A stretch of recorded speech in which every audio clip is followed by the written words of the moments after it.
انا نسيت موضوع الاسم ده خالص. شروق كانت قايله لي عليه بس راح من دماغي. يا جماعه ساعدوني بالله عليكم. بصوا هي شروق كانت عايزه بنت يبقى اسمها ايسل اسيل، مش فاكر حاجه كده يعني. خلاص انا سميت لك ايسيل واسيل عشان نبقى في الامان. التالتة عايزه ايه؟ مشكل جبن. التالتة سميها نبيلة على اسم امها الله يرحمها. اسم نبيلة ده اسم قديم. انت شايفه ايه؟ حبيبة، أنا بحب اسم حبيبة قوي. حبيبه. تمام يلا مش فارقه حبيبه. تمام حبيبه خلاص. الولاد نسميهم ايه؟ الولاد سمي ابراهيم، انا بحب اسم ابراهيم. ابراهيم. الواد التاني نديم. لا سليم. سليم. أيوة. اوكي اخر كلام. تمام سليم خلاص. تمام قوي كده. لا تمام ايه؟ احنا سمينا 5 لسه فاضل 2. 2 ايه؟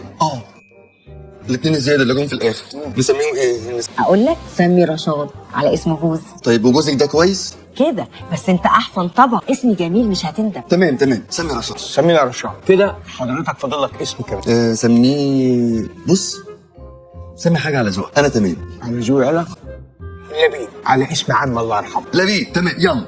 لبيب. بما إنك هتسمي لبيب يبقى لازم تسمي نجيب عشان الاتنين يبقوا ماشيين مع بعض. لبيب، نجيب، أيسل، أسيل. ايوه سمي نجيب ليه؟ ما هم 7 خلاص. خلاص شيل سليم. ماشي شيل سليم ونزل نجيب. طيب اهو انا نازل نجيب. تمام حضرتك بقى ارتاح 5 دقايق اطبع لك الشهادات واسلمها لك. الف شكر. مبروك يا ابو.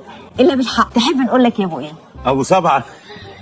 لا انت بجد بتساعد. ده بياكل عيش بياكل عيش.